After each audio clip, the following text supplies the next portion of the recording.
पहले इसका है। आज सुरक्षित शनिवार है और सुरक्षित शनिवार का विषय वस्तु है कुपोषण। कुपोषण से कौन सी बीमारी होती है और कुपोषण है क्या चीज। तो सबसे पहले हम लोग जानेंगे कुपोषण क्या है। पोषक तत्व की कमी से होता है और अल्प मात्रा में खाना का मिलना, मतलब कि पोषक तत्व में जो संतुलित आहार है, संतुलित आहार कहते हैं कि जिसमें कार्बोहाइड्रेट, प्रोटीन, वसा, खनिज लवण और जो दूसरी जो है चीजें हैं जो शरीर के लिए आवश्यकता है, उन चीजों का कमी होने से कुपोषण का शिकार हो जाता है। इसी प्रकार से अल्प मात्रा में भोजन मिलने के कारण, अल्प मात्रा में यानी जिसको जितना भोजन चाहिए उस मात्रा में भोजन ना मिले। उदाहरण के लिए किसी का खुराक अगर 200 ग्राम है, अगर 100 ग्राम दिया जाए तो ऐसी सूरत में वो कुपोषण का शिकार हो जाता है।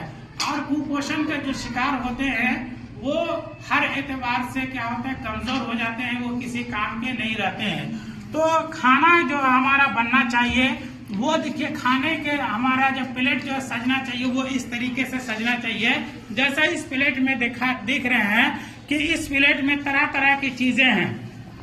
तो ये प्लेट हमारा सजा हुआ होना चाहिए जिसमें कि हर तरह का जो है भोजन और पोषक तत्व इसमें मिला हुआ है।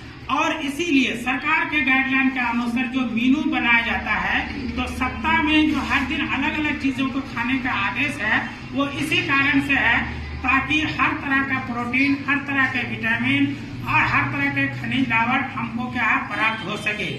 इसी तरीके से अगर उन चीजों को हम ध्यान में नहीं रखेंगे, यानी जो पोषक तत्व हमें मिलना चाहिए अगर हम नहीं लेते हैं, तो ऐसी सूरत में क्या है कि कुपोषण का शिकार हो जाता है। और कुपोषण का शिकार होने के बाद ये इस तरीके से दिखते हैं, ये इस तरीके से दिखते हैं। कैसे होता है कुपोषण के शिकार, ये देखिए इसमें क्या है, दोनों चित्र जो आप देख रहे हैं तो इसमें क्या है, कार्बोहाइड्रेट और खनिज लवण की कमी की वजह से है। और ये क्या होता है, शरीर इसमें सूख जाता है, इसमें शरीर सूख जाता है। दूसरा क्या है, इसमें अल्प मात्रा में खाना नहीं मिलने की वजह से क्या होता है, एक ही तरह का जो खाना खाता है उसमें, और जो खाना नहीं मिलता है उसके वजह से क्या होता है, हड्डी वगैरह कमजोर हो जाता है और उसमें सूजन आ जाता है, पेट फूल जाता है।